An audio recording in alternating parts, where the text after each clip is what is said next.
कनकपुरी और शक्तिवेग की कथा।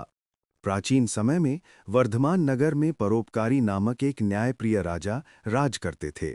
उनकी पत्नी महारानी कनक प्रभा से एक अद्वितीय सुंदर कन्या का जन्म हुआ, जिसका नाम कनकरेखा रखा गया। समय बीतने के साथ कनकरेखा जब युवा हुई तो राजा ने उसके विवाह की चिंता करनी शुरू कर दी। लेकिन आश्चर्य की बात यह थी कि कनकरेखा विवाह करने के लिए तैयार नहीं थी। एक दिन जब उसकी मां ने विवाह का जिक्र किया तो कनकरेखा ने स्पष्ट कह दिया, मां, मुझे किसी से भी विवाह नहीं करना।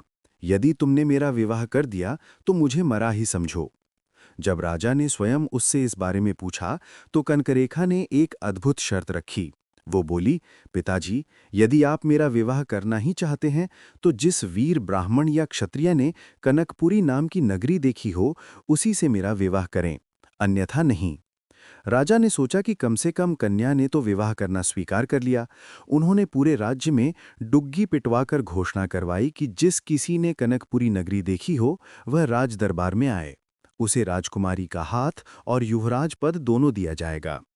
पूरे नगर में यह घोषणा सुनकर लोग हैरान रह गए। कोई भी कनकपुरी के बारे में नहीं जानता था।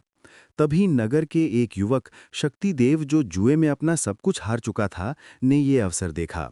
उसने सोचा, मैं तो पहले ही सब कुछ गवा चुका हूं, झूठ बोलकर यदि राजकुमारी मिल जाए तो क्या बुरा है।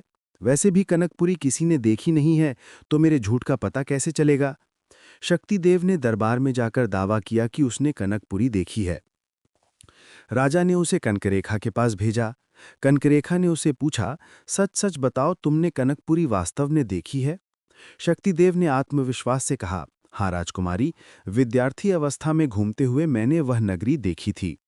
तो बताओ वहां कैसे पहुंचे और नगरी कैसी है? कनकरेखा ने पूछा। शक्तिदेव ने झूठी कहानी गढ़नी शुरू कर दी। पहले मैं हरिपुर गया, फिर वाराणसी, उसके बाद पौंड्रवर्धन और अंत में कनकपुरी पहुंचा। वह तो इंद्रपुरी के समान दिव्य नगरी है। कनकरेखा ध्यान से सुनती रही, फिर मुस्कुराते हुए बोली, अच्छा तो फिर एक बार फिर से बताओ कि तुम उस नगरी में किस मार्ग से गए थे। शक्तिदेव घबरा गया। उसने फिर से कहानी सुनानी शुरू कर दी, लेकिन इस बार वो पहले वाले विवरण से मेल नहीं खा रहा था। उसकी बातों में विरोधाभास दिखने लगा। तभी कनकरेखा ने गंभीर स्वर में कहा, तुम झूठ बोल रहे हो। तुमने कनकपुरी कभी नहीं देखी। तुम सिर्फ एक धूर्त जुआरी हो जो मुझे ठगना चाहता है। शक्तिदेव का चेहरा पीला पड़ गया। कनकरेखा ने दासियों से कहकर उसे बाहर निकलवा दिया। वह सीधे अपने पिता के पास पहुंची और कहा, पिताजी, देखा आपने, धूर्त लोग सरल हृदय लोगों को ठग लेते हैं। इस जुआरी ने सोचा कि वह मुझे बेवकूफ बना लेगा।